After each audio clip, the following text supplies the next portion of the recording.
It's Julian Assange and WikiLeaks that have returned honor to journalism. Julian is a truth teller, and that's what has upset those who continue what Goebbels called the big lie.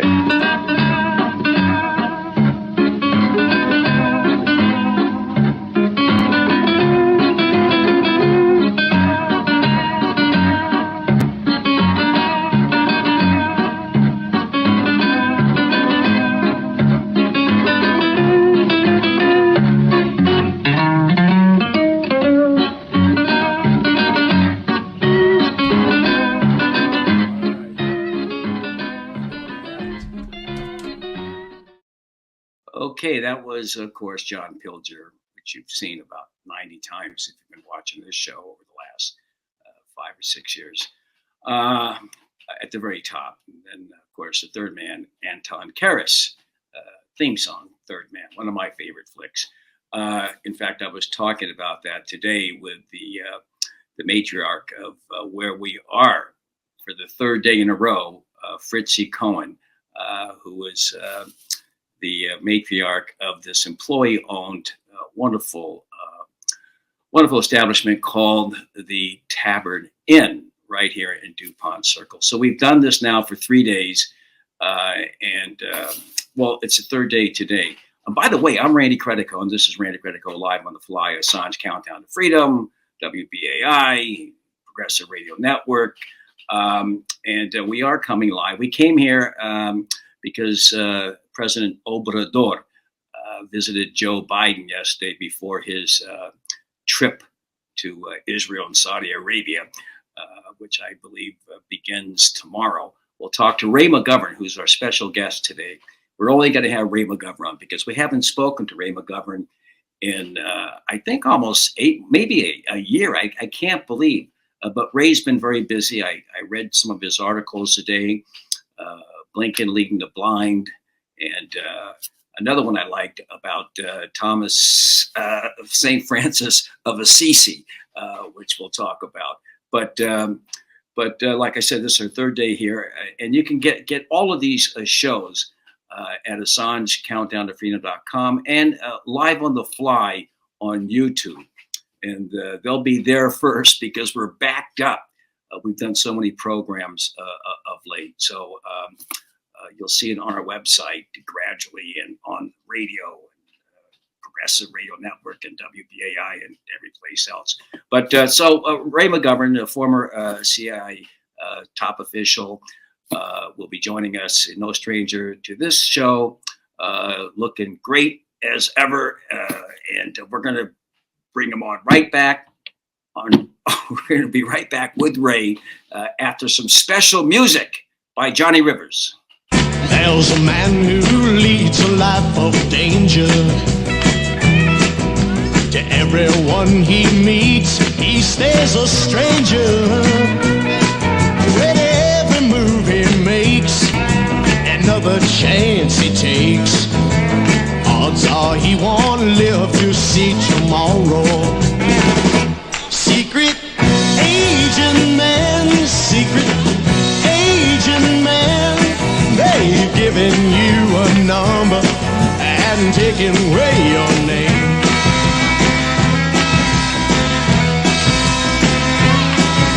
Beware of pretty faces that you find. A pretty face can hide an evil mind. Be careful what you say, or you give yourself away. Odds are you won't live to see tomorrow. Secret Asian man, secret Asian man, they've given you a number and taken away your name. All right, there he is, the great Johnny Rivers. Hey, Randy. That song, and he's lip syncing. He's lip syncing. I don't know what show from the '60s that he was on the stage and lip syncing that tune. But Ray McGovern, I know you weren't a secret agent, but It's the maybe you were. Everyone's a secret agent. That's with the CIA. I could tell you, Randy. I could tell you, but then I'd have to shoot you. Actually, yeah. All right. Well, yeah. I don't want that to happen, but I guess everybody is a secret agent. I just hope that after being on your show that I live to see another day, Randy. Can you guarantee that? I don't know. I don't think that they're watching me, Ray. You don't think that they're monitoring this program, do you? Oh, perish the thought. Of course not. Not this program particularly. They monitor everything. As you know, Bill Binney explained to me that they intercept everything. And I said, Bill, right. All telephone calls, everything? Yeah. And he said, believe me, Ray, they can, and they do. And of course, that was a decade ago. They've been doing it since then and more now. So, yeah, so we're on, we have plug-in from various, what the Russians used to call organs of state security. Well, and this is an Assange show. We're going to talk about other subjects, but I think that's one of the reasons why they are so intent on getting him and putting him away and keeping him quiet is because, Ray was with, not Ray, but William was with Benny was with the NSA, but the Vault 7 disclosures by the CIA on not just domestic, international, but domestic spying and all the various vehicles and gadgets that they use, I think really rankled them. In fact, why don't we just go? When he came out, Ray, way back in 2017, when Vault 7 came out, Pompeo, who you spoke to, Benny spoke to later on, Pompeo came out and said this just weeks afterwards, if we have it set up. Mike Pompeo. It's time to call out WikiLeaks for what it really is. A non-state hostile intelligence service often abetted by state actors like Russia. We know this because Assange and his ilk make common cause with dictators today. Yes, they try unsuccessfully to cloak themselves and their actions in the language of liberty and privacy, but in reality, they champion nothing but their own celebrity. Their currency is clickbait. Their moral compass, non-existent. Their mission, personal self-aggrandizement through destruction of Western values. Ray, I don't have to, Ray. Yes, Ray. I don't have to use notes. I'm not using notes because I like to free form it. I mean, he couldn't even spit that garbage out without looking at notes. Right. So, but the point is, when Vault 7 came out, how upset, how infuriated was the CIA, and how much of an impact did that episode have in this, this persecution, this relentless persecution of Julian Assange? Well, Randy, it played a big role. I remember the day very well. It was not a normal day. I got a call about 7 o'clock from RT, and they said, we need you in the studio right away. And I said, the studio is not even open. They said, no, we go to the Eurovision studio. This is a breaking story here. And they told me that the crown jewels of the offensive cyber weapons that the CIA and NSA had developed together had been revealed by Julian and WikiLeaks. So I hopped in the car, rush hour traffic, drove in the fast lane anyway, got down there, but as I'm waiting in the room, I called Bill Binney. I said, Bill, what am I going to say about this? He says, say this, Ray. He said, we worked on this from the time I was there, Bill Binney. That's before 9/11. Tell them there are 600 million, as I recall it, lines of code. Tell them that each line of code costs $75. Okay.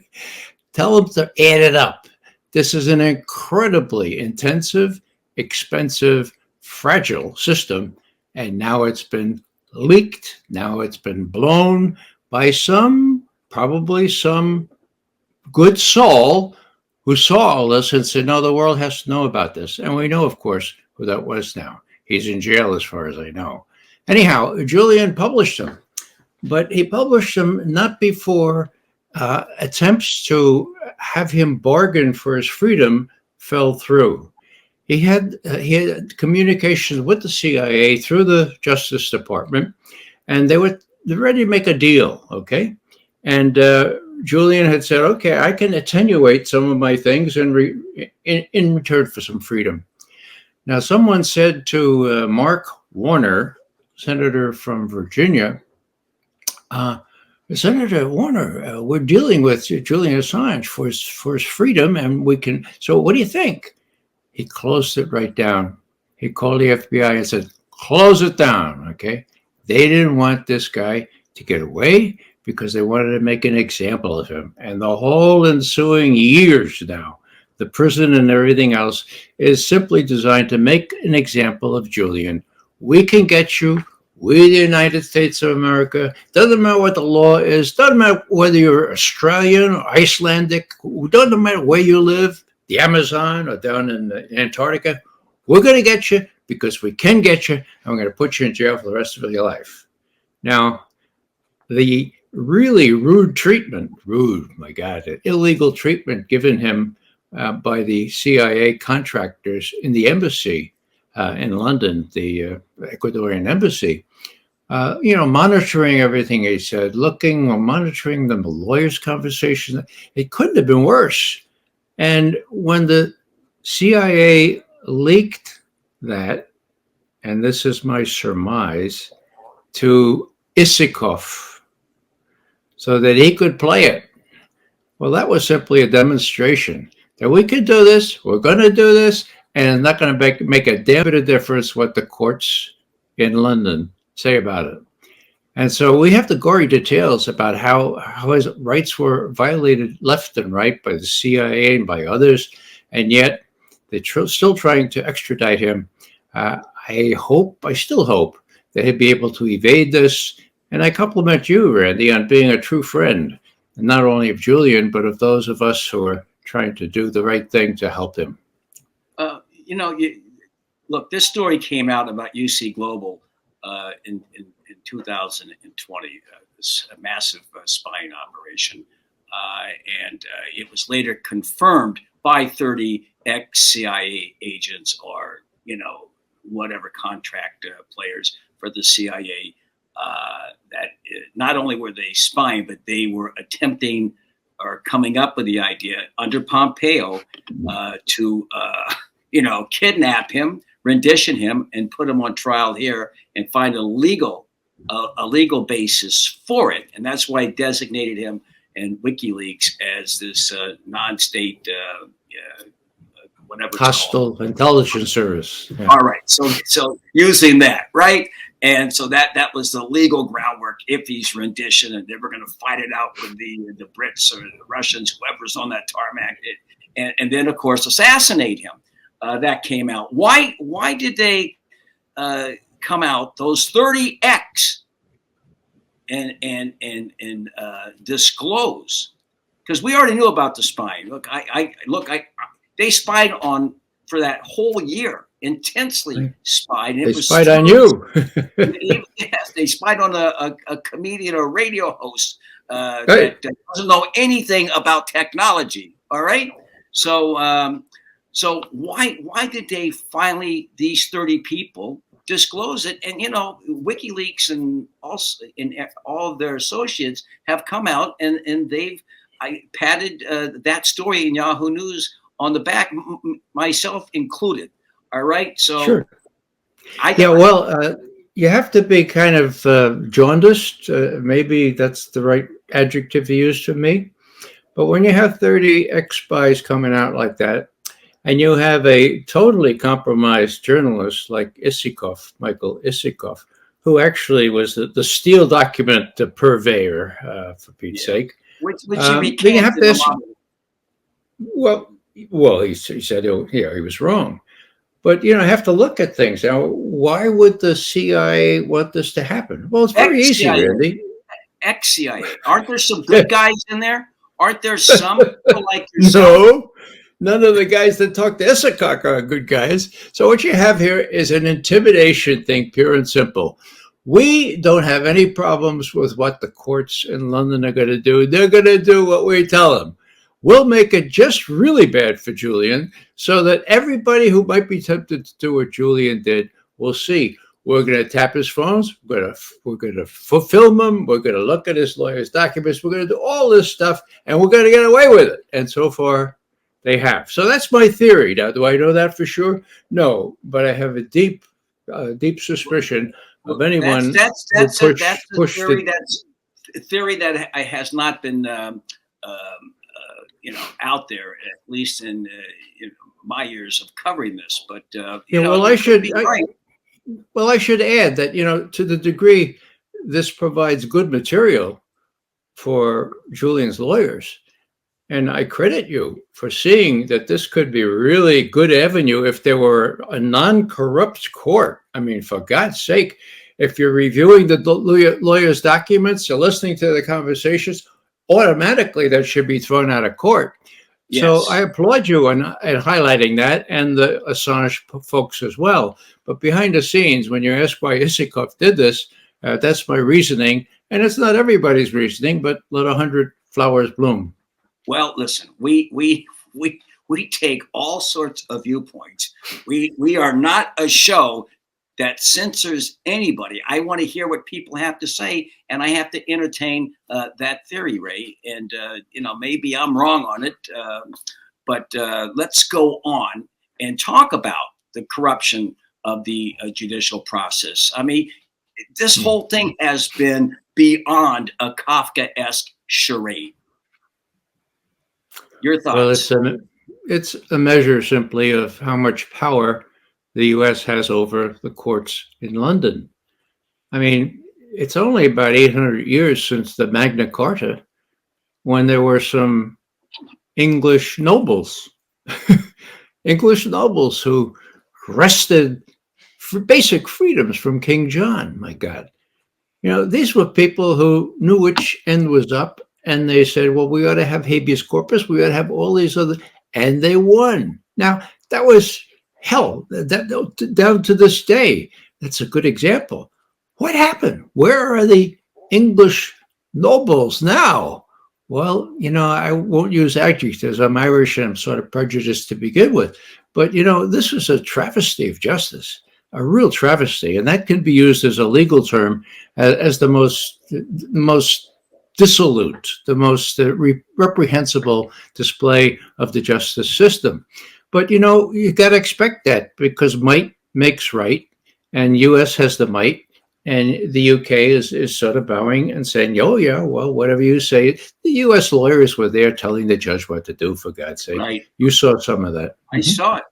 I saw the three guys, these three. Why would anybody go to law school and come out and do that kind of work? You had three lawyers. I should show the pictures. Maybe we'll put it in editing. And these three guys who were there calling the shots with the Crown Prosecutor Services, which already a corrupt organization that had their machinations and the pressure that they put on the Swedish prosecutor, Marian Nye, to keep the bogus, not even charges, investigation, which of course the whole thing recently, not just recently, they ended the investigation, but Nils Melzer had done a complete, who speaks perfect Swedish, went and did a thorough investigation. And if you read his book, The Trial of Julian Assange, you will see that was all a bunch of bunk, this deal. But so you got the Crown Prosecutor Services there, and you got the three kids who, with their nylon suits on, that go almost to their ankles, and pull on the strings from the back. And it was a disgusting sight to see those guys who have totally sold out, trying to put away a man who never sold out, who was in a glass cage and he has been throughout the four-pronged process. I think 2 here, 2 there. Every time he was in there, he was in a glass cage. And it's like, it reminded me of 1960. Eichmann was in a glass cage. The only difference is Eichmann had access to his lawyers. Right. Yeah. Well, you have to ask yourself, by the way, these three justice lawyers, justice in quotes, the two pair of pants come with those suits, Randy. They get to change them at lunchtime to make sure the crease is okay. Anyhow, why were they there? Why were they so in evidence, for God's sake? Why did they do that to Julian? To show what happens to somebody who tries to get the truth out. Now, I go back, to 2010 with Julian. We had a wonderful little soiree in the Ecuadorian embassy at one point, where a lot of our Sam Adams advocates were there. And, he was just so up. I mean, he had found a way to get the truth out without hindrance, to get it in its original form out into the ether and into people's inboxes without censorship or whatever. It was the fifth estate, is what I started calling it. And they were going to come down heavy on that. That was sure. But, Julian had a great sense of humor. When I saw him the first time, I was in the little anteroom. You know the place there when you first walk in the door. Right. So he comes out of the apartment thing. And I was right there. So I went up to Julian. I said, Julian, Ray McGovern. He says, well, I know. I said, oh, you read my stuff? He said, no, I don't read your stuff. I see you on YouTube. So I said to myself, whoa, McGovern, don't spend all that time writing all that stuff and making it pristine pure. Get your rear end on YouTube. And so that's what we're trying to be doing. But it was good in those days. We gave him the Sam Adams Award for Integrity. Was that 2010, Ray? Exactly. September 2010. Right away, we did that. And we had him at the Oxford Forum, piped in from the embassy. Those were the heady days. We knew what was coming, but we didn't know it would be so blatant and so lawless and so blatantly threatening of anyone who wants to pursue justice or truth. The Collateral murder videos. Now they've kind of fallen into. In a minute, but not right now. Oh, yeah. Good. They've fallen into disuse, but they say it all. And when you look at what he was exposing, I'll give you a recent example. It's not so recent, but as you know, he revealed a lot of State Department traffic as well. He revealed a embassy Moscow cable dated February 1st, 2008. The title was Niet means Niet. Russians' red lines on Ukraine. Wow. What was it? Well, what happened was that Lavrov, who was a new foreign minister at the time, still Sergei Lavrov, he called Burns in. Bill Burns, our ambassador at the time, now he's head of the CIA. So he called him in. He said, Mr. Burns, do you know what Niet means? Burns said, well, yeah, I think so. He said, well, Niet means Niet. You let Ukraine into NATO, and we will have to decide whether we have to intervene because there will be civil war. Don't do it. Niet means Niet, okay? And then he says to Burns, you have to understand that just like you have concerns about what happens in your near frontier, so do we. Now, Burns, to his credit, and we have the cable, of course, and it is authentic. And how can I say that so confidently? Because if I've seen one embassy cable from Moscow, I've seen about 5,000 in my career, okay? What Burns says is, Lavrov made the case that this is a genuine Russian concern to protect its homeland. And, Russia is entitled to have genuine concerns. Who's he talking to? Cheney? Condoleezza Rice? Bush? So he's got some guts. Of course, they dismissed it. That was February 1st, again, 2008. And on April 3rd, 2008, so just 2 months later, NATO, in its wisdom at a summit in Bucharest, said Ukraine will become a member of NATO. And that's when the flag went up.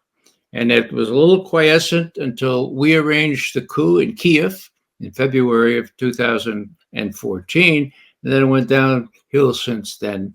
It's been a threat to Russia. The Russians know it. Most people know it. I don't know if Tony Blinken or Jake Sullivan or those guys know it. They're really well educated, but they're dumb as a doornail. Right. You know, we're going to talk about the situation, the military operation in Ukraine. Of course, by saying military operation instead of an invasion, I'm probably going to be banned from YouTube and Twitter and Facebook. But at any rate, I want to really get into that. But I want to continue this discussion about Julian here on this first half. And I just, one question, and I'll briefly answer this. Those Justice Department low-level guys who were there, and you know, they're the lowest level of all. They're taking orders from the Justice Department. But who's really pulling the strings with the Justice Department? Is Merrick Garland? Is it the CIA and the NSA that really supersede any kind of independent judgment or decision that the Attorney General has? Well, everyone ridicules the nomenclature deep state. Yes, I know, because it's been used a lot. Right. Everyone but Garland and Trump, anybody in power. Look, we know who did in John Kennedy. I do. I mean, the evidence is pretty clear. And why is it that the CIA and the FBI, in defiance of a congressional act, are still hiding a lot of that evidence? It's been a long time. 63. Do the math, okay? Now, people are afraid. Wait, can I get it? As Bill Hicks, the late Bill Hicks, a fellow comedian, once said, he went to Daley Plaza, and he went to the book depository, and he went into the 6th floor, and he says it's exactly the way it was in November 22nd, 1963. He said, you know why? Because Oswald's not there. Just like he was. All right. That was a pretty good line. Well, you know, I wish. Right, so go ahead. Go ahead. I'm sorry. I wish this were more funny. I mean, I know it's not funny, but we have a sense of humor. Yeah. Julian Assange has a sense of humor. I've got to maintain my sense of humor. Otherwise, I'm dead. You've got to, yeah. Well, getting back to JFK, most people are conscious of what happened there. Matter of fact, I have a friend. Now, this is secondhand information, but it's totally believable. Barack Obama is having dinner with some well-heeled contributors. There are about 8 of them there, and they're very progressive, and they're banging on Barack. Mr. President, why are you doing that? Why are you succumbing to Wall Street? And he finally got up before his dessert was over, and he said, "Look, don't you guys know what happened to Dr. King?" And he stormed out. So it's not just JFK. It's Dr. King. Right. It's RFK. It's what happens when people step out of line. MLK, RFK, probably, Malcolm X, but people in power or who may be a threat to power, all those deaths in the 60s. And of course, we don't have to go into all of the assassinations by the CIA. But so you're saying here that Merrick Garland is cognizant. He doesn't even have to be told. He understands what the consequences would be if he drops the ball on this. Well, he works for Bush. And Bush, very early on, was told, tell CNN Julian Assange is a terrorist. So Bush says... You're talking about he works for Biden. Biden. Yeah, I'm sorry. What did I say? Bush? Yes. Sorry. Okay. I mean, it's a Freudian slip. What's the difference? Yeah, I mean, you got it.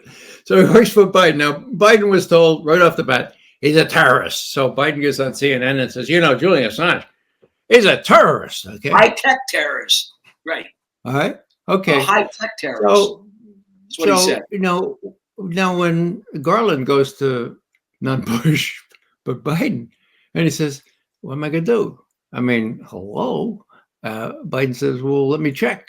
And he checks with the CIA, checks with the FBI. Well, he's a terrorist, or he should be kept behind bars forever as an example to other people who reveal secrets. And so that's what Garland, that's my, I don't know Garland personally, but I think the proof is in the pudding. He's not doing much. He should do, if he has any respect for the First Amendment of our Constitution. And as Attorney General, I think he should do more, but he's not. But you mentioned the term deep state, which it's become a hackneyed term, but we can call it the national security state or the establishment, whatever, a state within a state. I mean, every country has something akin to that. I mean, even the Weimar Republic, we think was this great liberal democracy, but the strings that were being pulled were by the old guard, by the old the Junker, is it called Junker mentality, the court system, the legal system, where if you were a right winger and the attempted coup November 9th, 1923 by Hitler and Ludendorff, they got a few months in jail. And the place was better than the place that Pinochet stayed in when he was under house arrest in London, and Albert Speer at Spandau. But so and if you were a leftist, if you were like a Spartacist or a communist, even a radical social democrat, and you did the same thing, you would get a very heavy jail term. There was definitely, and the army was really controlling it, because General Seek, I think it's Seek, he told the president, what was his name, Ebert. He said, look, we're going to go with it, but only because you can have the Constitution, the Weimar Constitution, only because we in the military are allowing it to happen. And so that's the way it was for the next 12 years, 13, 14, 15 years. Well, after the war, of course, we had Allen Dulles, one of the big spy masters who was in Geneva during the war. He became head of the CIA, and his brother was head of the State Department, and they were establishment people. And when this young Irishman from Boston came in, well, their attitude was, who's this little schmuck coming in here? Who's he going to tell us what to do? And so they told JFK that we're going to have this Bay of Pigs invasion, and they're going to start a revolt in Cuba, and Castro's going to fall. What do you think? And JFK looks at this, and he says, you say Eisenhower approved this? And says, yeah, of course he did.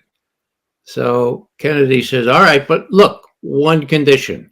I am not going to commit U.S. armed forces to this no matter what happens. So if you are in trouble, don't come to me for my Air Force or my Navy or my Army. Got it? Got it. All right.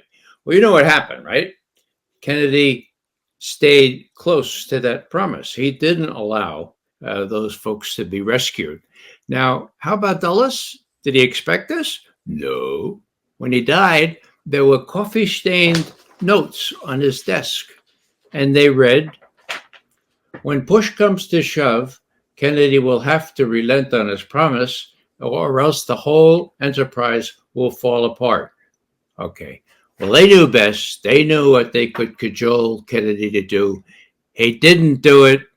And so he was killed. Okay. First, Allen Dulles was removed. I mean, you don't fire people like Allen Dulles. And then not only was JFK killed, but guess who became the mover and shaker of the so-called Warren Commission looking into the JFK assassination? Well, his name was Allen Dulles. Who controlled all the testimony? Allen Dulles. And when people really screamed about that because they suspected some role for the CIA, FBI, guess what Allen Dulles said? Conspiracy theorist.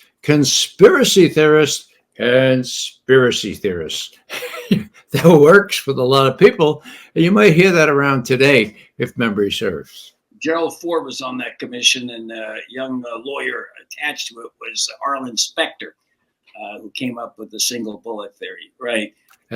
So talking about JFK. Now I get your point there that there's a lot of fear by these transitory figures in the White House and at the Justice Department and the career people, the entrenched people in these big institutions like the CIA and the NSA and the Pentagon really pull the strings. All right. And so they don't want Julian out. And I know the Pentagon doesn't want him out. And we know why the CIA doesn't want him out because of Vault 7. And the Pentagon, the State Department don't want him out because of the war logs. And in particular, this video, which I show now every single time I do one of these shows. And that is a pastiche from Collateral Murder. One shoot.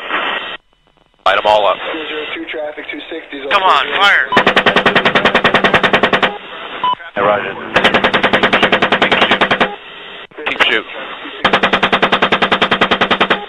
Keep shoot. Bushmaster 2-6. We need to move time now.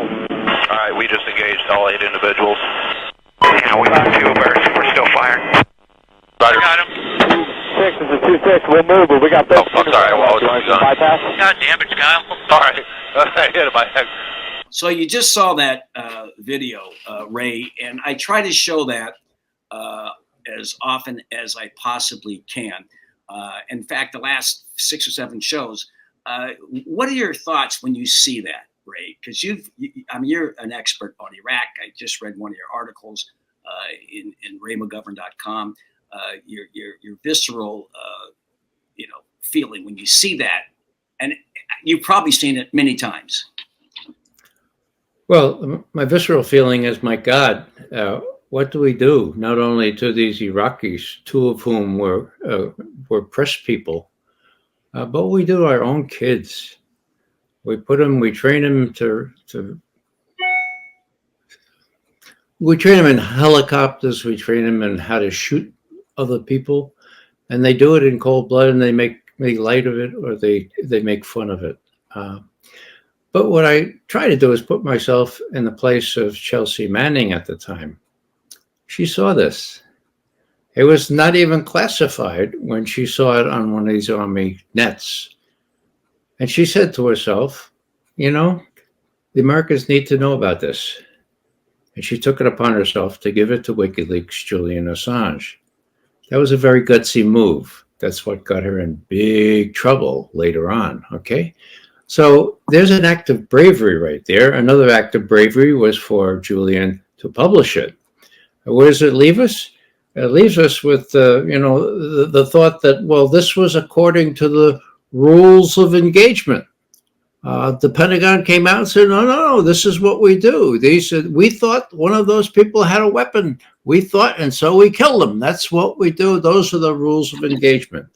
Worse still, there was a Washington Post reporter with that unit. It's questionable as whether he was really on the scene, but he saw the video, and we know that. Did he say anything? No, he kept his mouth shut. Did he write a book? Yeah, he wrote a book about this wonderful unit, the one that you just saw do what it did, okay? And did he get a prize for that? Of course he got a prize for that. So here's a choice in life. You tell the truth, you expose the truth, and you get put in prison. You suppress the truth, you don't tell it, and you get a prize. I mean, life is unfair that way, but in the end, as Julian often says, the truth will come out. And it did. Now, it got people into very, very steep trouble. The first thing that the Swedish people did, Nils Meltzer is great on this. And before he even published his book, he did an interview. Actually, I was the other interviewee. I think it was January of last year. And he said, look, I speak Swedish. I had been deceived by all this propaganda that Julian was a terrible person, and he didn't flush the toilet, and he was mean to his cat, and he smeared things on the wall. So I never looked into it until I interviewed him, and I saw that he was a victim of psychological torture. So I decided I'd go find out how he got to where he was, and I went to Sweden. And I don't know if the Swedes knew this or not, but I speak fluent Swedish. So he went through all the police records and found out that these women had no idea of charging Julian Assange with rape or any other infringement. They had consensual sex. All they wanted was to make sure that Julian didn't have AIDS, okay? That's all they wanted. That was converted by the Swedish police, probably, in my view, with the help of people from Liaison, right? Friendly intelligence services, to get Julian on the path to being captured and being put away, first in the embassy, now in a maximum security prison for what, 4 years now? No charge. The Swedes withdrew any charge. They never had any charges because the women would have spoken out. They were really upset. And Neil Smeltzer could see from their correspondence that they had no idea that this would happen when they made that simple request, that the police had turned it all around, and they had no recourse because now it was in the government's hands. Who is that government subservient to? Well, it's going to join NATO now. Oh, Sweden. Sweden? The arch neutral state? Switzerland and Finland? They're going to join NATO now. So that's how far Sweden has come under the aegis of the powers that be. I think it's a really bad choice for everyone, but especially first and foremost for the Swedes. Right. Well, we're going to talk about all of that in NATO, and when we do, this show is going to go a little bit longer than it normally does. So it is confirmed. This is from today. I'm reading this, that the alleged CIA engineer who provided the material, Vault 7, to WikiLeaks, Jonathan Schulte, was just convicted. The second trial, he wasn't convicted. It was a hung jury the first time. He was just convicted. And I guess we can say goodbye to him for the rest of his life. We won't see anything. We won't hear anything. And he'll be... Well, when people do that kind of thing, they are often motivated by example. They know what Bill Binney, they know what Ed Loomis, these were two former technical directors of NSA. They know what other NSA alumni have done in terms of trying to spread the truth around. Yeah, Ed Snowden especially, yeah. So, here's Schulte, seeing all this terrible stuff, just, in the same position as Chelsea Manning was sitting there in Baghdad.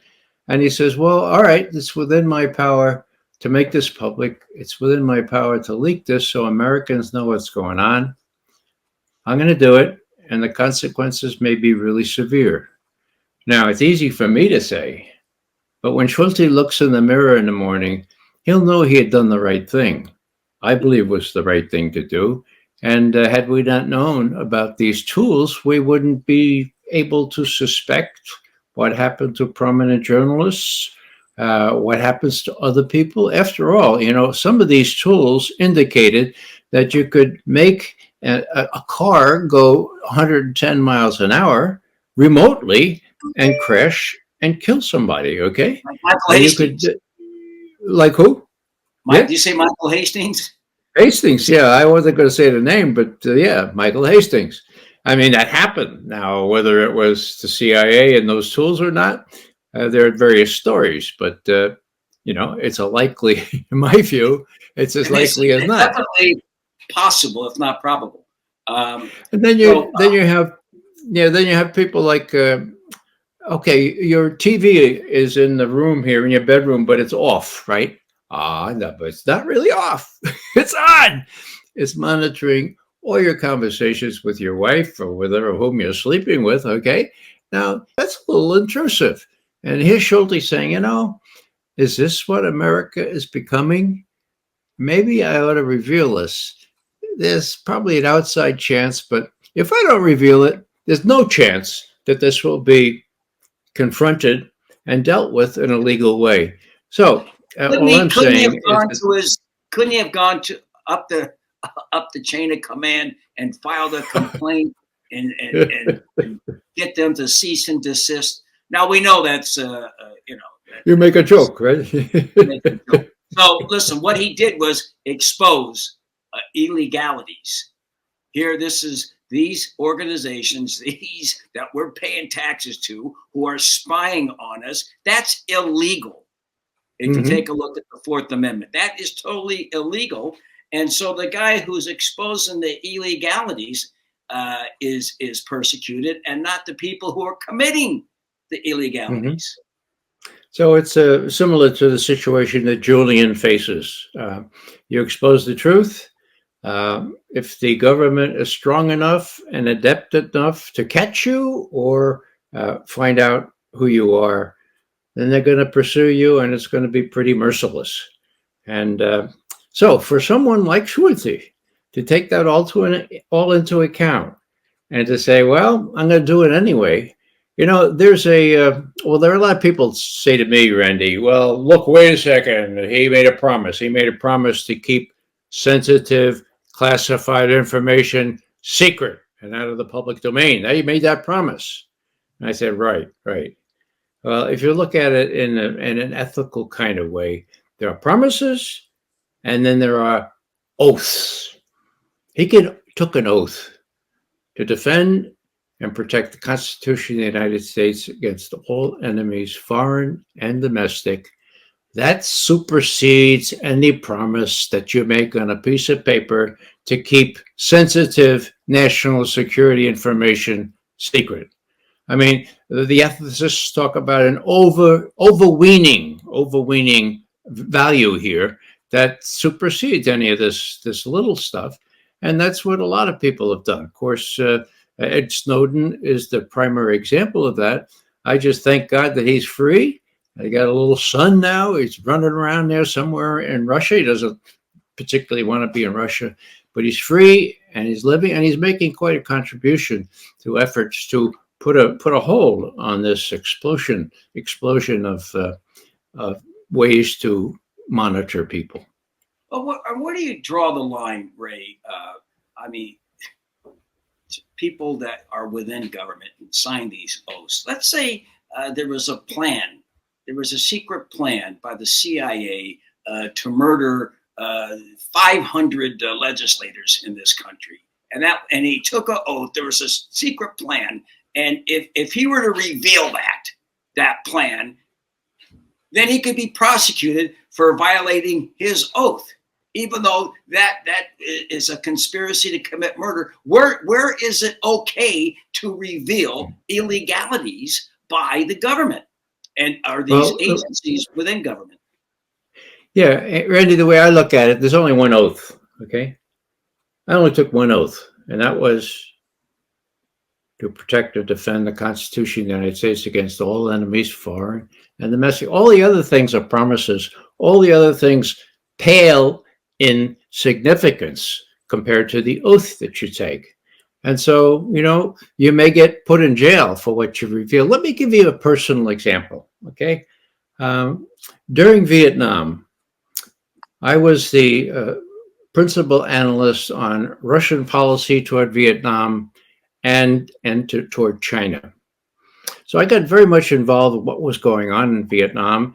And one of my classmates entering with me in the CIA in 1963 was a fellow named Sam Adams, okay? Now, Sam Adams was so bright and showed himself so bright that he was appointed to the Vietnam desk, and he was told, look, we want to know how many enemy there are under arms in South Vietnam, okay? And Sam says, you're in a war and you don't know that? And they said, yeah, all we have are the Army figures that go back to 1954, okay? So Sam got this great big desk, okay? Collated all these POW reports, defector reports, aerial photography, intercepted messages, embassy, put it all together.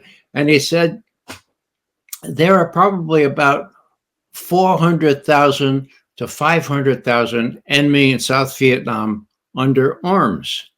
And he was laughed. Oh, come on, Sam. It can't be. Because General Westmoreland, who's running this war, says there are only 299,000 under arms, and he won't let anybody say anymore. So Sam went over to Saigon, and I found out that he couldn't get to first base with Westmoreland. Came back and had persuaded everyone in the intelligence community, except the U.S. Army, who was afraid of Westmoreland, that his numbers were correct. This was 1967, before the Tet Offensive in January, February 1968. His numbers were correct. And he said, this is very dangerous because if you're only carrying 299,000 enemy, you got almost twice that to contend with. Now, what am I saying here? I used to have lunch with Sam Adams. And I said to him, Sam, this doesn't make any sense to me. Why would a general running a war de-emphasize or minimize the number of enemy that he faces? And Sam says, come on, Ray. He says, for the last 100 weeks, the embassy in Saigon and the military have been briefing the press saying, oh, we're killing 300 here, we're killing 800 here. And so, they can do arithmetic. They're not real bright. They can do arithmetic. So if we said all of a sudden there were 400 or 500,000, well, that wouldn't compute. And he said, matter of fact, Ray, this morning, in came a cable from Westmoreland's deputy, General Abrams, who knew a lot about tanks and World War II, but wasn't really bright enough to keep this out of traffic. Okay, he wrote a cable, and he said, and I quote, "We can't possibly go with Adams' figures on enemy strength because we have been telling the press in Saigon a totally different story. They can't handle the truth. There's nothing that we can do that could ameliorate the press from getting an erroneous and tragic opinion." Whoa, okay. So I said to Sam, you say that General Abrams actually wrote that in a cable? And he said, yeah, it's a no-dis. That means no dissemination. So you have to go up to the director's office to read it, but I just read it. So what am I saying? McGovern's thinking, there's got to be a way to get that cable. There's got to be a way. Here it is, August 1967. You're smart enough, McGovern, to figure out a way to get that cable. Sam probably wouldn't give it to you, but now, if I had gotten a hold of that cable, I would have taken it down to the New York Times Bureau in Washington. Now, bear in mind, in those days, 1960s, if you gave the New York Times some documentary evidence, they would publish it on the front page. They wouldn't call the CIA and say, "Whoa, look what we got here. Is it okay to publish this?" That's what they do now, okay? But no, they would publish it. So I'm saying, you really ought to do that. And then I said, well, that would be the supreme value, but I got this big mortgage. I got a plum assignment coming up in Europe. I got 3 kids in college now, 2 more in line. When I get more senior, yeah, that's it. When I get more senior and I have more gravitas, then if something like this happens, I'll be in place to prevent it. Cowardice. I could have done that if I, who would have known if I could get the cable? But if I had gotten the cable and it published in the New York Times, Tet would not have been so terribly expensive. So in lives and destruction, that came just a few months later. And who knows, Nixon may not have won. So it's a sticky wicket, but I have still a bad conscience at not having stepped up to the plate on that, actually not having tried because of these other considerations. And that's what Schulte, that's what other people have to contend with when they're making this decision. And the ones that go further than I did, well, I admire them greatly. Right. We're talking Ray McGovern. Ray, we got 5 minutes, and we're going to take a break and come back and talk about Ukraine and Israel and Blinken and all that. But on these trials here, I told you about this clip I have of Bill Kunstler. We're going to play that, and then you have exactly 2 minutes or less to comment on it, because then I have to go out and come back. And so this is Bill Kunstler talking about the persecutions, these trials that have been taking place. Well, this is from '68 after the Chicago 8, Chicago 7 convictions, but they apply to today. So here it goes. And that's the terrible myth of organized society, that everything that's done through the established system is legal, and that word has a powerful psychological impact. It makes people believe that there is an order to life and an order to a system, and that a person that goes through this order and is convicted has gotten all that is due him, and therefore society can turn its conscience off and look to other things and other times. And that's the terrible thing about these past trials, is that they have this aura of legitimacy, this aura of legality. I suspect that better men than the world has known, and more of them, have gone to their death through a legal system than through all the illegalities in the history of man.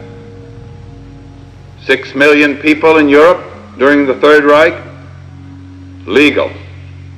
Sacco Vanzetti, quite legal. The Haymarket defendants, legal. The hundreds of rape trials throughout the South, where black men were condemned to death, all legal. Jesus, legal. Socrates, legal. And that is the kaleidoscopic nature of what we live through here and in other places. Because all tyrants learn that it is far better to do this thing through some semblance of legality than to do it without that pretense. All right, I've made a decision here. We're going to go to a music break because I don't want to confine you to 1 to 2 minutes because I think it's impossible. Okay.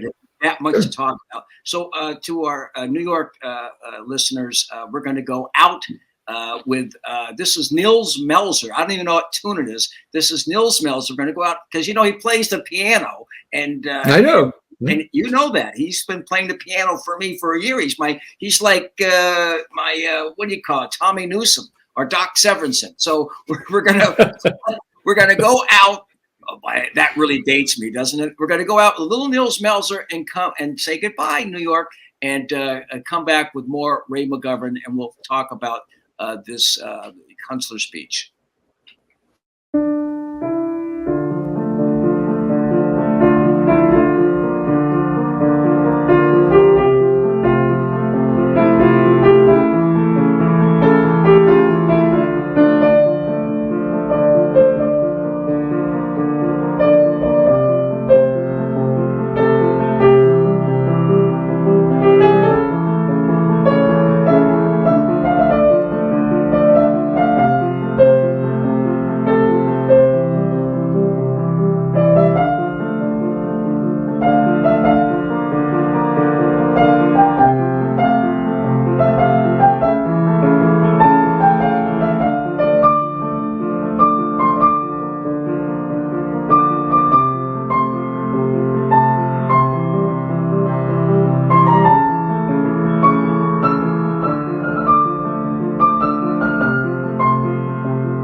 That's Letting Go by Nils Melzer, one of his own compositions. I'm Randy Credico. This is Randy Live on the Fly here, Assange Countdown to Freedom, a special edition here in Washington, D.C., because AMLO has been in town. He visited Biden. We don't know what they talked about when it came to Assange, but we'll find out soon.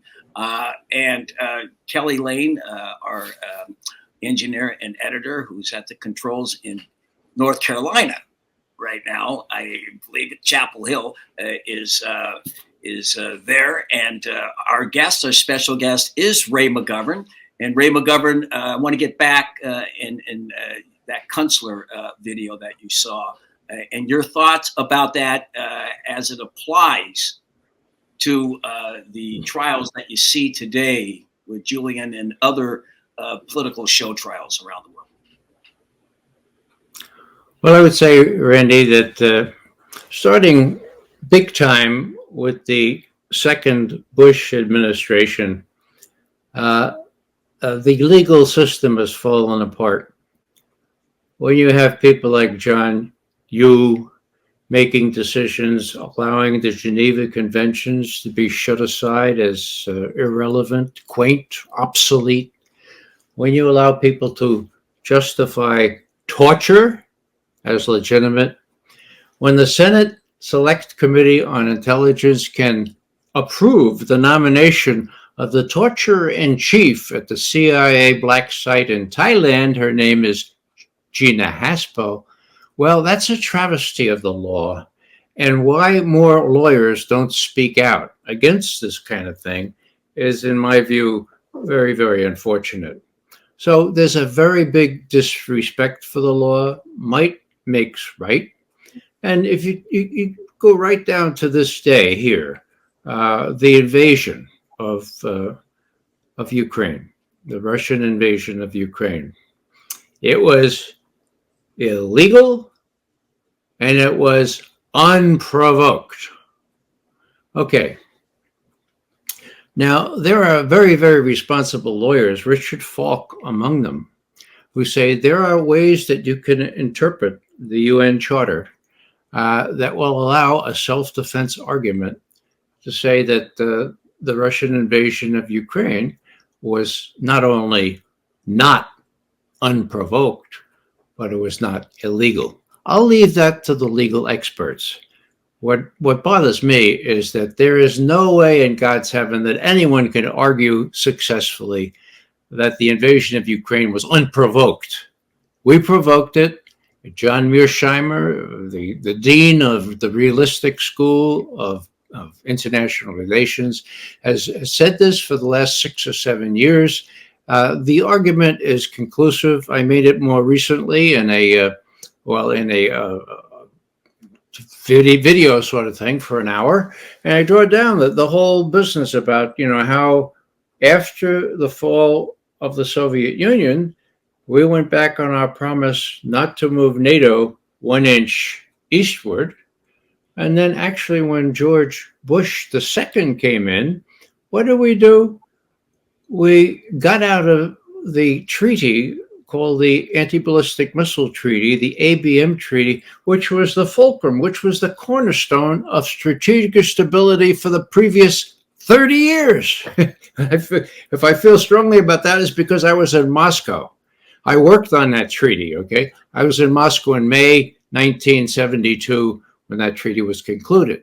30 years of strategic stability thrown away by John Bolton, Dick Cheney, and George W. Bush. Now, here's Vladimir Putin. He's just come into power, and he said, I wonder why they got out of the ABM treaty. And so he asked him, why'd you do that? I said, well, it's none of your damn business. We do what we want. Oh, okay. Then he watches these anti-ballistic missile systems go into Romania and Poland. And he finds out from his military intelligence folks that, these anti-ballistic missile systems would be no good against Soviet Russian ICBMs. And they say they're for Iranian missiles. They could defend against those. But now we have this treaty with the Iranians, and they don't have any nuclear weapons, and they don't have any missiles. So it must be something else. Oh, the diameter of these holes in the ground, these capsules, well, they're exactly the same as can accommodate Tomahawk cruise missiles, or later hypersonic missiles as the U.S. finally develops them. Now, Mr. President, says the Russian military, President Putin, this means that right now, if they put a Tomahawk missile in those holes, and Mr. President, they can do it overnight. They can slip one in and they can put a little disk in their computer, change it from an anti-ballistic missile system to an offensive missile system. Okay. Now, if they do that, then you will have about 7 to 9 minutes to decide whether to blow up the rest of the world, because we don't know what's on the warhead of those missiles. We can't tell, and we won't know because they'll shoot them off and we won't know. 7 to 9 minutes. And if they put hypersonic missiles in there, 5 to 7 minutes, Mr. President. Now, they're already in Poland. That is, the holes are already in Poland. All they need to do is slip in the missiles and the disc, okay? They're going into, they're already in Romania, I should say. They're going into Poland. And what happens? This is interesting. Nobody seems to have noticed this.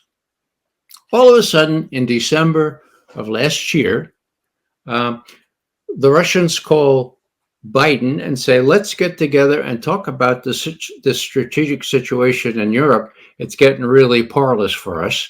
And Biden, to his credit, says, okay. And Putin says, well, I mean, like right away. And Biden says, okay, how about the second week of January? Okay, that's good. All right. That was December 7th. All of a sudden, the Kremlin calls on December 30, same month. He said, we got to talk to President Biden. Putin wants to talk to Biden. And the White House says, well, why? We're going to start negotiations on the 9th and the 10th in Geneva. Well, please, he wants to talk to Biden.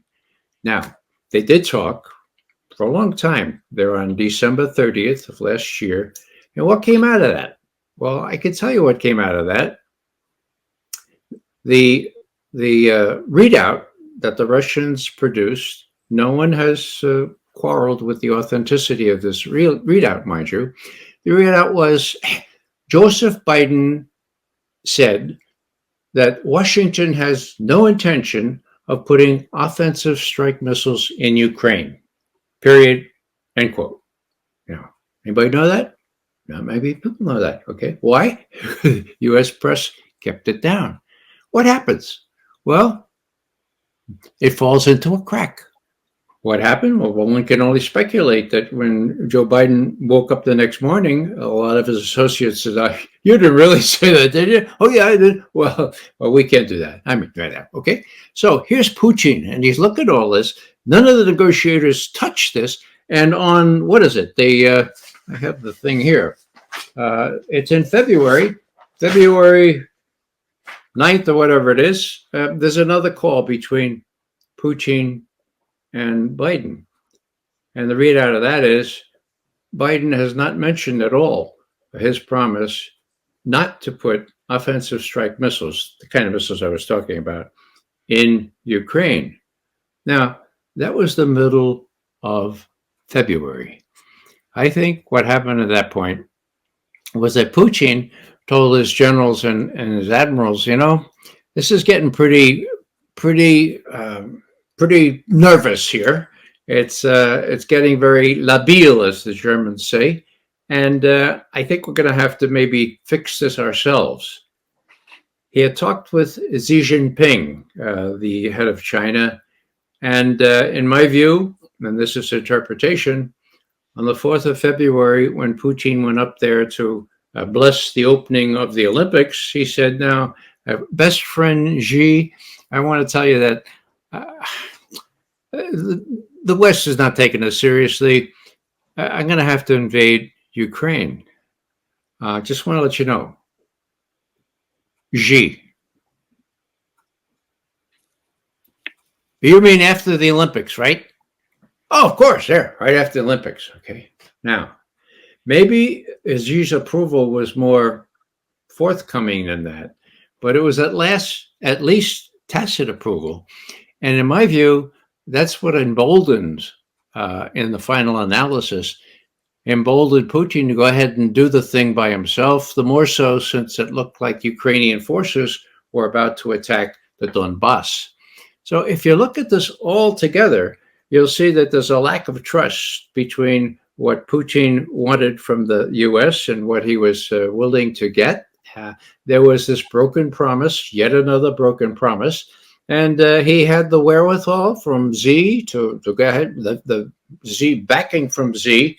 And so, you know, not only that, but when you look at China, Russia's best friend now, you know, China has always had this fundamental policy, cornerstone policy, the Treaty of Westphalia, okay? 1648. Right. The end of, 30 years of Christians fighting with each other, you know, and before that even, okay? War, yeah. And Yeah, right. So they finally said, hey, there's got to be a better way. And they created boundaries and they created sovereignty. And they said, it's a really good idea to invade other countries and all that sort of stuff. Okay. Now, the Chinese were always looked as the paragon of the defenders of the Treaty of Westphalia. Now, what do they say? Well, they gave Putin a waiver on that. What they say now is not, it's impossible. It's illegal. It will never be permitted to invade some other country because of the Treaty of Westphalia. No, what they say now is that, well, we look at each situation like this one, Ukraine, on its own merits.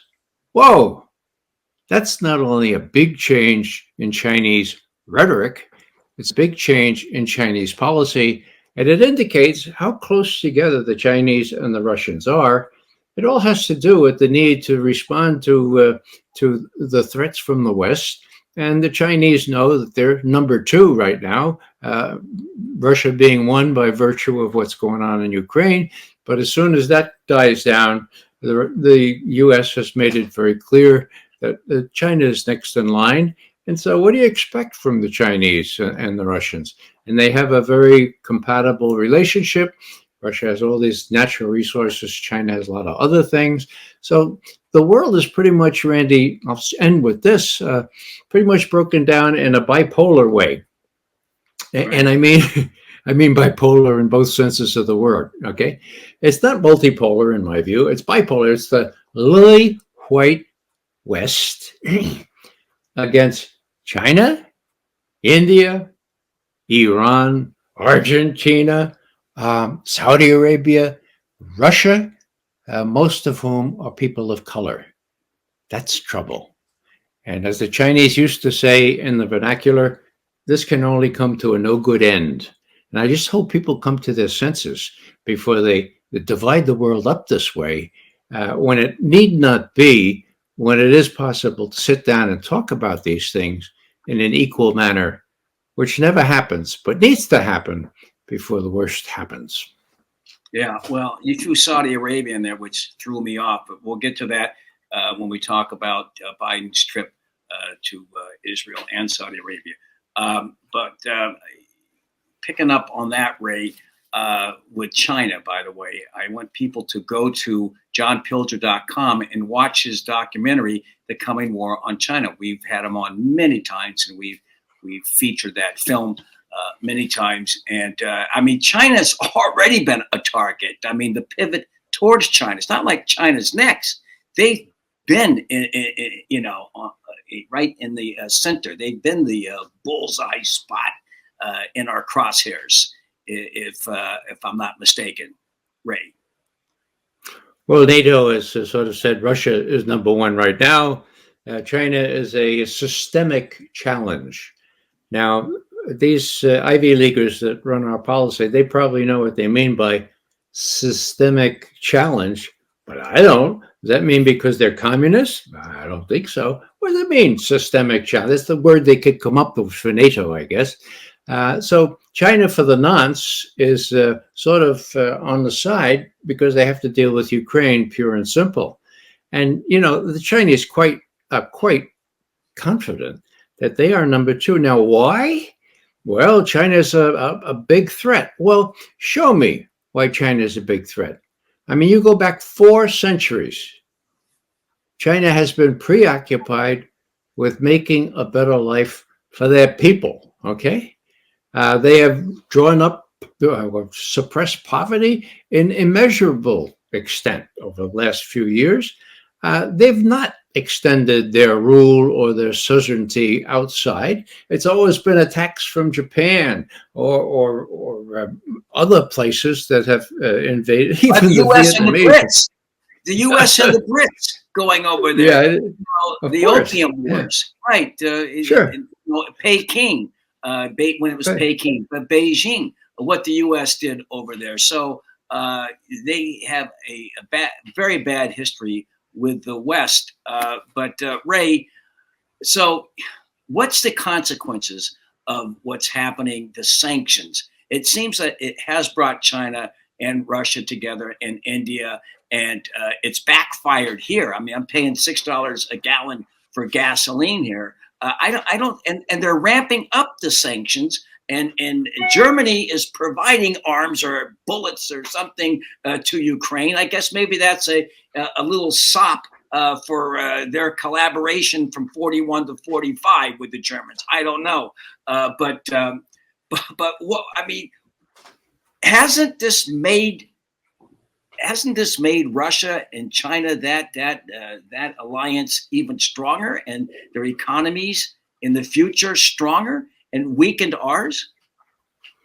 Well, it has. And as John Mearsheimer would put it, driving Russia and China together violates great power politics 101. When there were three great powers, you don't drive the other two together against you. And that's precisely what's been done. You mentioned the sanctions. Western Europe is really suffering already from the sanctions. But they're really, it gets pretty cold in Europe during the winter.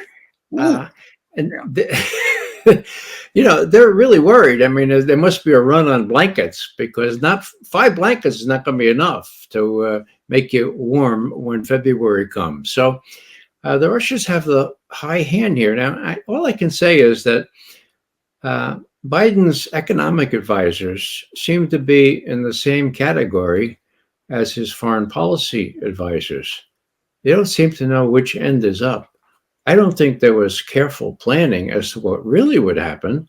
I mean, it was a no-brainer. Russia still has the oil and the gas. They still have the levers to use. What were they thinking? Were they thinking that because we're the West and because we're exceptional, we could just kind of make it work? Ain't going to happen that way. So, media problem, of course, is the midterm elections here in our country. And I don't see how Biden is going to handle this. On Ukraine, for example, he can't appear weak, right? So he's got to let the Ukrainians kill each other off, or let the Russians kill the Ukrainians off until the last Ukrainian, so to speak. And that's a lot of Ukrainians up till November. So what needs to happen is a ceasefire now. Biden has it within his capability to force that to happen. Zelensky is not running things. Biden could be running things if he had the right advice and the right guts. But it looks like the midterms would loom large here. It's really crazy that we got involved in this situation. But when you look at, was it non-provoked that the Russians did this? Well, forget about it. It was provoked. Was it illegal?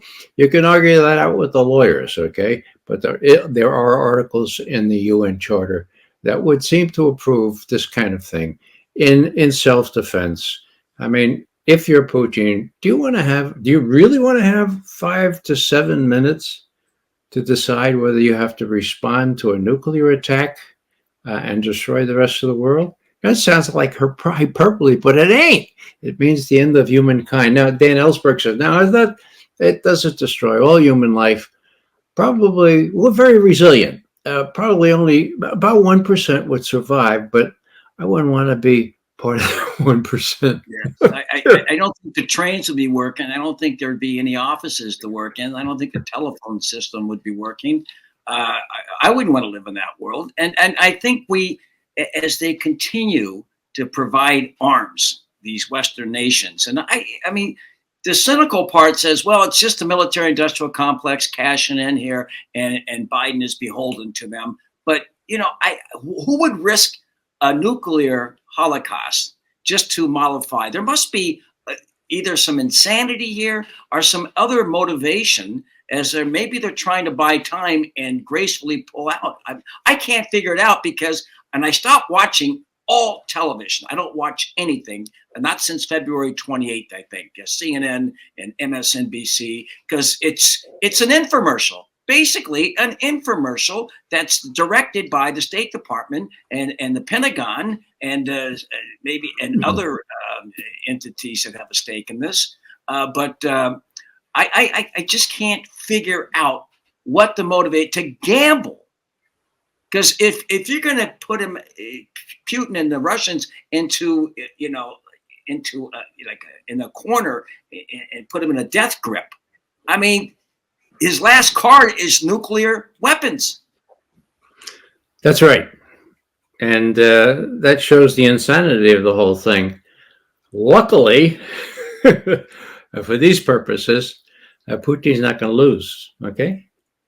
They're making real progress in the southeast part of Ukraine. They'll continue to make progress. The only question really is whether the Russian armies will go on to Odessa, maybe even on to Moldova, and secure the whole southern part of Ukraine. We can stop that, I think, if we start negotiations, but not unless we start negotiations. So what we have here is the Russians destroying the U.S. weaponry, such as it is, that comes in. I was on a foreign TV show, 3 days ago, and I was asked, Mr. McGovern, the Russians say they destroyed 2 great depots of freshly delivered American armaments. What do you think about that? And I said, well, yes, that makes some people very happy. I said, happy? Sure. There's money to be made when armaments are destroyed because you have to replace them. And then you have to replace them by producing more, by selling more, by taking the profits and putting part of that into the pockets of the congressional appropriators, who will in turn appropriate more to make more, to sell more. Hello, is this America is great or what? So it is the military-industrial complex. You are right in the first instance. That explains 90% of this. The other 10% is there are people who were educated after the fall of the Soviet Union by people like Richard Pipes up at Harvard and other places, who are dyed-in-the-wool Polish emigres or people who have real bad experience with Russia. And they really think that Putin wants to take over Europe. Here's an example. What's her name? What's her name? No, come on. Are there people who think that?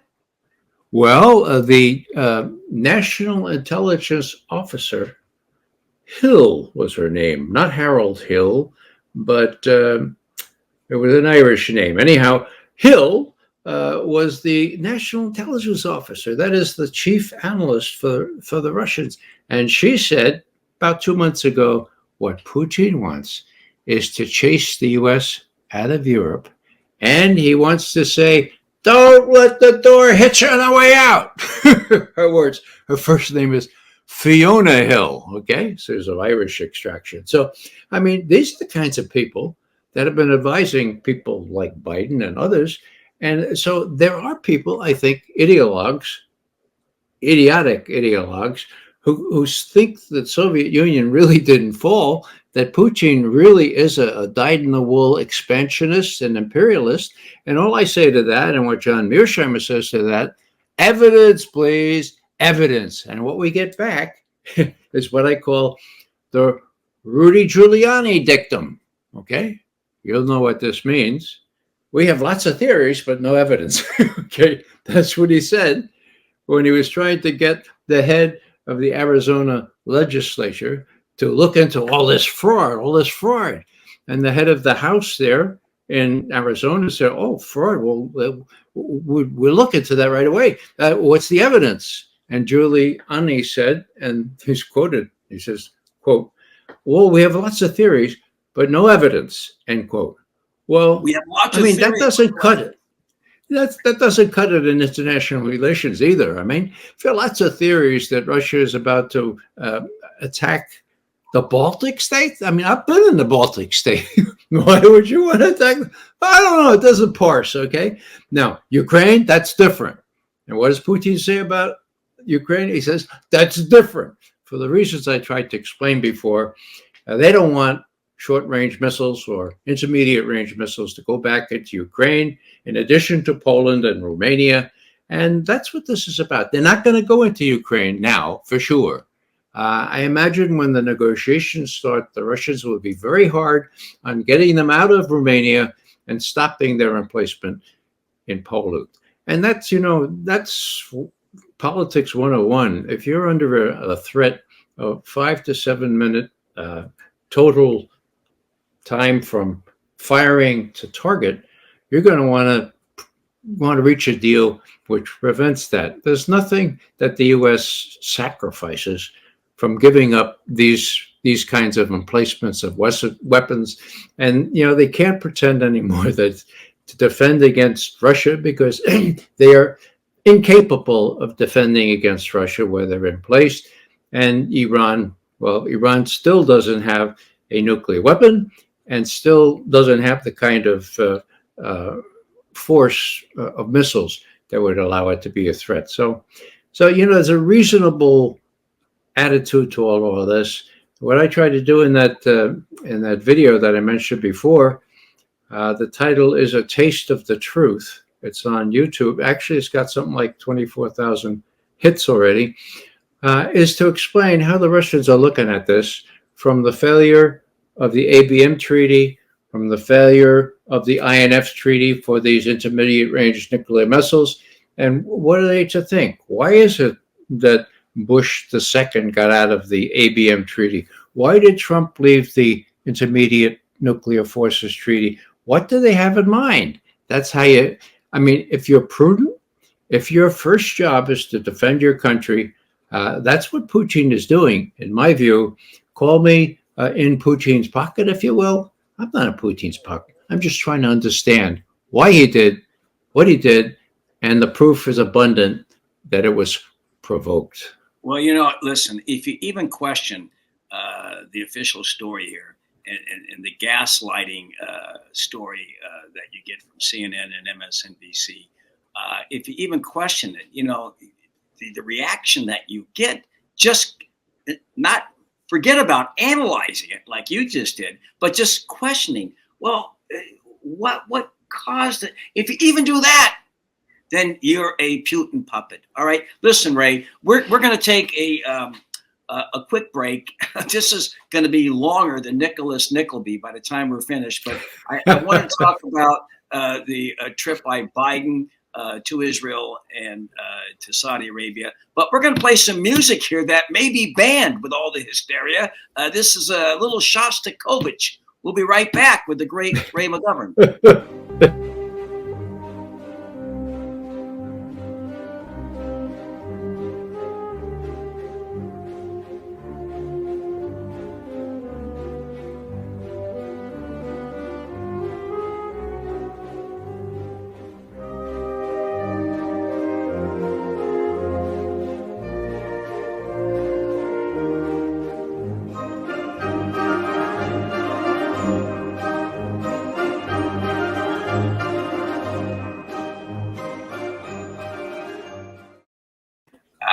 Shostakovich, that's a sweet, a lovely melody.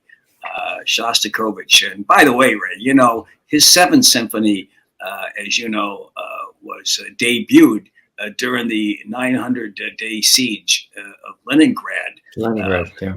It's just amazing. Where Putin's big brother died. Yeah. He had a big brother who was an infant, and they couldn't feed him. They had to give him up to one of these little hospitals which taking care of infants like that. And as he explains it, his mother, rather than see the baby die, just gave it over and never saw his little brother again. When he visits Leningrad, Putin is asked, where's your brother's grave? And he points at the mound of a million corpses. He says, there's in there somewhere. They didn't tell us exactly where. So those people are coming out of an experience that we didn't have. And that means something, especially when you're talking about Nazis. Well, I just want to throw this in here. Finland was part of that siege of Leningrad, and Sweden, of course, provided a lot of the raw material that the Germans used to, for the siege of Leningrad and throughout Operation Barbarossa. So let's not forget that. Now, both of those countries want to join NATO. And I think it's a big mistake. And I don't know why they're doing it. But then again, look where they were in World War II. Yeah, well, Putin has made a big thing of being casual about that. What he says is, Finland, Sweden, you want to join NATO? be our guest. But, and it's a big but, okay? He says, you start putting NATO infrastructure, these ABM bases or anything like that, you'll put NATO infrastructure along the border of Russia, well, we will have to respond. So, go ahead, join NATO, but be aware that if you go ahead and do those kinds of things, there's going to be trouble, okay? Now, that's putting the best face on things. Let's face it. I mean, who wants, does Putin want Sweden and Finland and NATO? Of course not.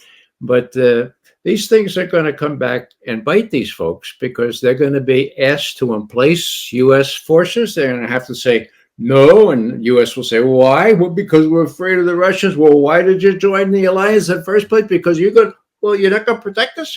So it's going to go down the slippery slope. Yeah. Yes. Putin we're going down that slippery slope right now. I'm not talking about this, our last segment here.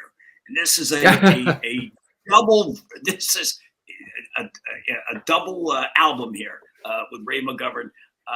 Let's get to this trip. And you wrote about it. You talked about Blinken leading the flying. You talk about him, Blinken, and this guy Sullivan that are going. Who's the what is he? The National Security Advisor. They're there, and they're there for Israel. I mean, just summarize what is going on here, and this ironclad support of Israel, no matter what, and what this trip implies. Well, the thing that bothers me most, Randy, is the fact that the Israelis realize that they can get away with murder. I mean, I don't mean just murdering Palestinians, murdering U.S. citizens, okay? Now, how about Shireen Abu Akleh, shot by a sniper on the 11th of May? What about Rachel Corrie, who was a 23-year-old volunteer in Gaza, trying to protect Gazans with whom she was staying from having their house plowed under, run over by an Israeli bulldozer, which was then ordered to back over her again so that her back would be broken, which it was, and which killed her. Now, when was that? Oh, that happened to be March 16th, 2003. Why do I furrow my brow? Well, everyone knew that the attack on Iraq was coming a day or two later, and that Rachel Corrie's fate would be missed in the mainstream media. And the thing that bothers me most is that the USS Liberty, an intelligence collection ship sailing in international waters, was deliberately attacked by Israeli aircraft and torpedo boats on the 8th of June, 1967. During that war, 34 sailors killed, 174 sailors wounded, and guess what? They got away with it because the U.S. Navy, to its shame, as well as the White House, covered it up. And I feel strongly about that because some U.S. Liberty survivors are friends of mine. They've told me what it's like. They've told me what it's like to have PTSD because you can't even tell your wife or your compatriots what happened. So, yeah. So the Israelis know that they get away with murder. And so Blinken and Sullivan, together with Biden in tow, are visiting there. There's no suggestion that there's any effort to end the apartheid regime in Israel or to deny Israel its normal $4 billion worth of military aid every year, unless they comply with human rights. No, that's for other countries. That's for China, right?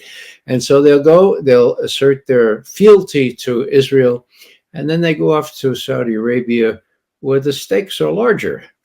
Now, we know what the head of Saudi Arabia did to Khashoggi, and we know that Biden accused them of being pretty bad, beyond pariahs, I think he called them. But all of a sudden, there's an oil crunch, right? And these pariahs become messiahs, Messiah. And what he's going to try to do is is induce the Saudis to increase their production. I don't think they're going to do it by much. They may do a modicum of increase, but it's not going to solve the problem that has come with the imposition of sanctions on Russian oil. So it's kind of a demeaning exercise for the U.S. president, who called this guy a pariah, now to come hands outstretched and says, "Look, you got oil. We forget about the pariah. It'll be a messiah. Save us from the economic hardship that everyone in the West is going to endure now, and by the self-committed suicide that our economic advisors thought would be a dandy idea." Well, that's what will happen in Saudi Arabia.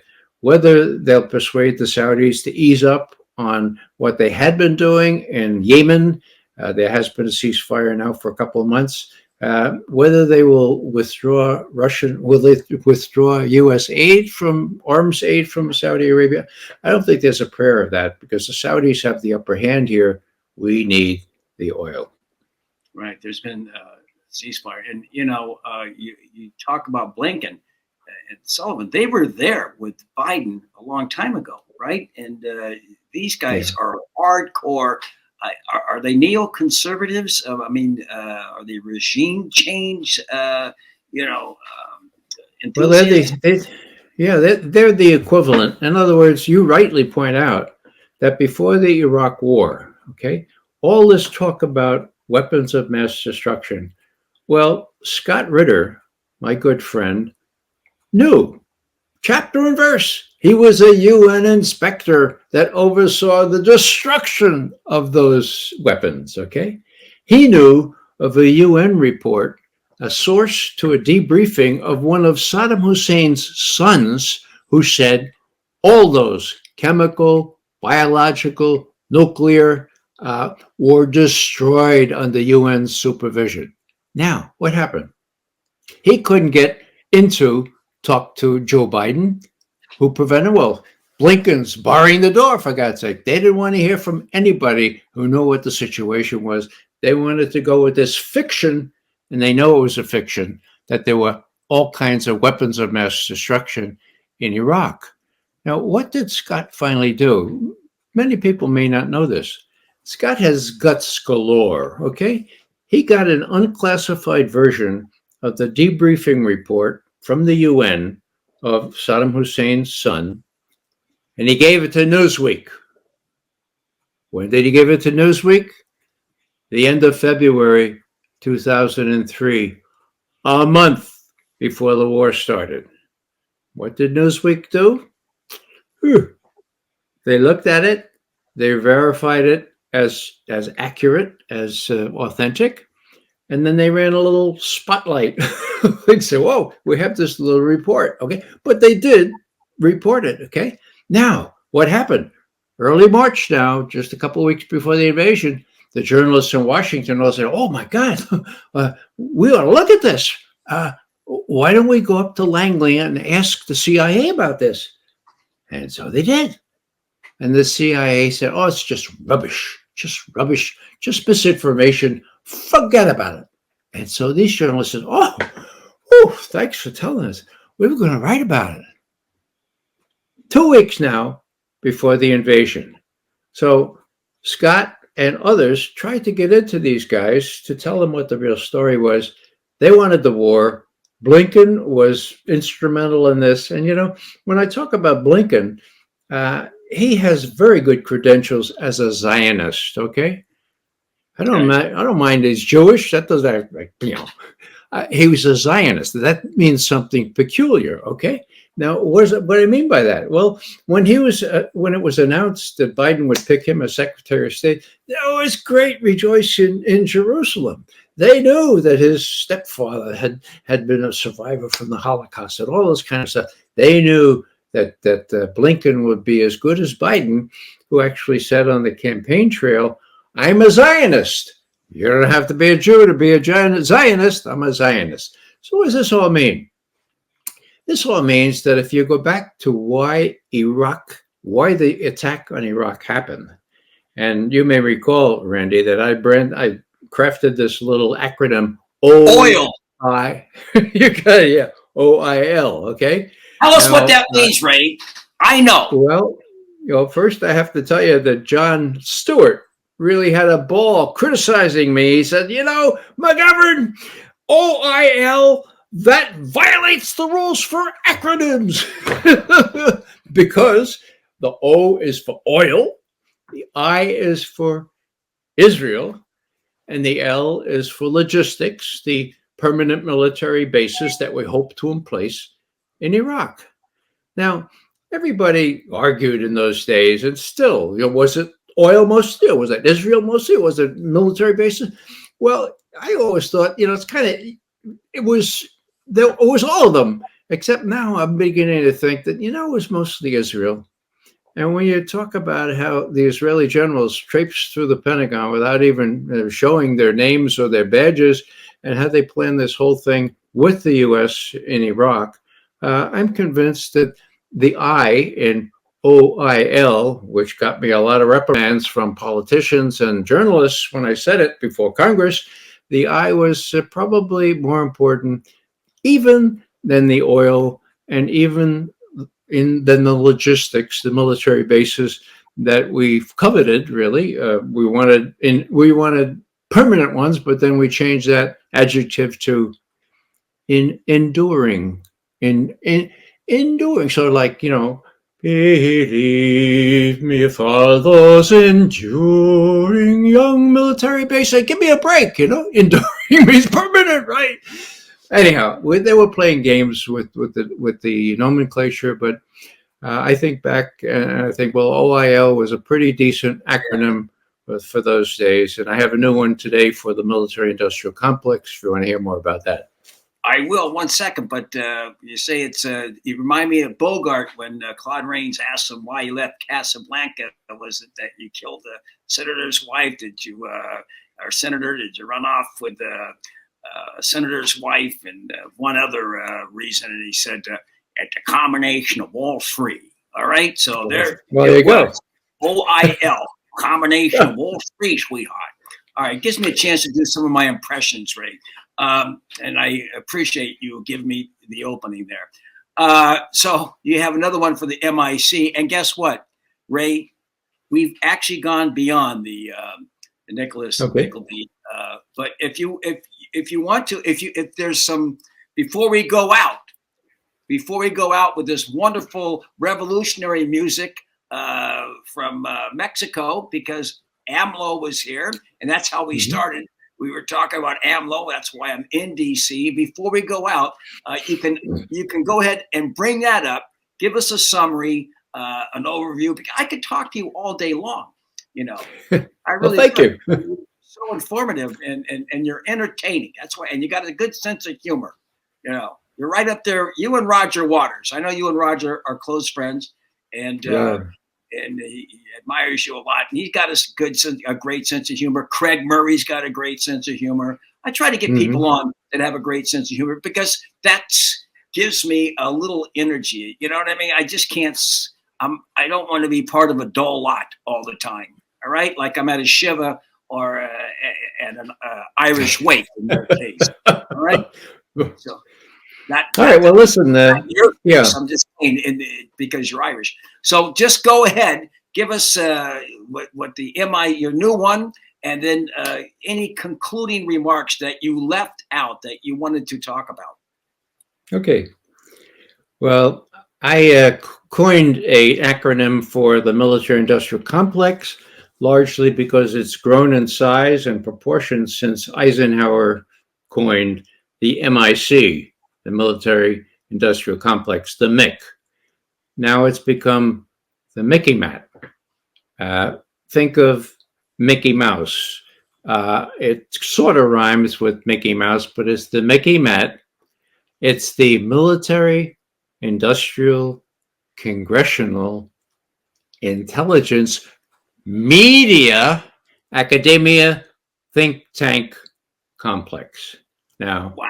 Why do I say media as if in all caps?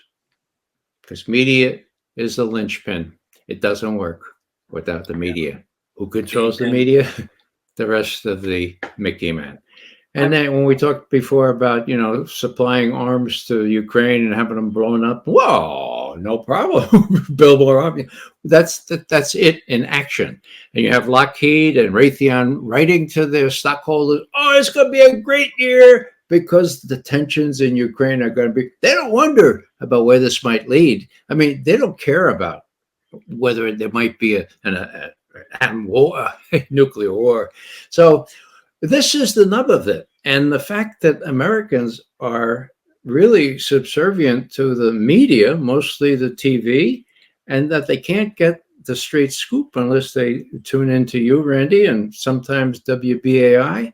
Well, that's really a parlous situation. It's one that Julian had pretty much overcome, but not for long, as we saw.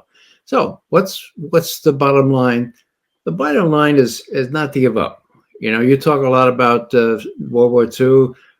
There was one, Ferenc was one of the lawyers at Nuremberg, okay? A Hungarian Jew, a U.S. guy, okay? Oh, and yeah. Maybe we, just the truth. He just died 2 years ago. 94 years old. Yeah. Yeah. An American Hungarian Jew. Wow. And he was very effective at Nuremberg. So what's his advice to us? He says, well, my advice to you all is never give up and never give up and never give up. And Randy, you're a paragon of that kind of advice because you don't give up. I'm not going to give up either. Let's all not give up and try to spread some truth around so our fellow citizens can be informed better than they are now. Thanks. But that guy you talked about, there's a documentary on Netflix that I saw. It was very moving. Yeah. He was a short guy that was just unrelenting. He was methodical and smart. Really smart. Yeah. And he lived a long, he just recently died. You're right. All right. I don't know the name of the documentary, but look it up, folks. Ray McGovern. I want to thank. First of all, I want to thank Kelly Lane, who's had to endure me for the last 2.5 years in my crazy moods. But we did this on the fly today, Ray. We didn't even know we were doing this until like 3:00, and for sure that we were doing this today. And she slapped a lot of stuff together. And thank you very much, Kelly Lane. And thank you very much, Ray McGovern, for all that you do. And you definitely have never given up. I'm Randy Credico Live on the Fly, with this special edition of Assange Countdown to Freedom. This is the marathon. I think this may be the concluding one. We may have to divide this one into two. And I can say I did 2 interviews with Ray McGovern. And we're going to go out. We are in D.C. I think AMLO is still in town. And this is a sop to him. This is some revolutionary music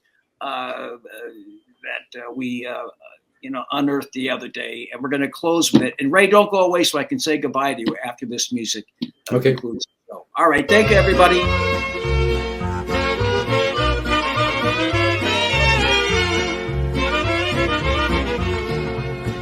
¿A dónde van los trenes pasajeros? ¿A dónde van palomas del oriente? ¿A dónde irán los cantos más dolientes? Van a llorarle a un hombre guerrillero, el más bragado, más cabal y más valiente. En todas partes la gente levantaba, allá en Chihuahua, Parral y La Boquilla, no más de verlo el gobierno se espantaba y se nombraba el general Francisco Villa, allá en Chihuahua, Parral y La Boquilla.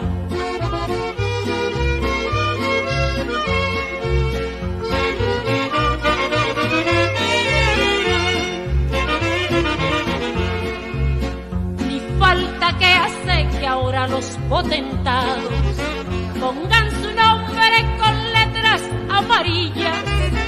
Su corazón el pueblo le ha entregado desde que andaba combatiendo en la guerrilla, allá en Chihuahua, Parral y la Boquilla.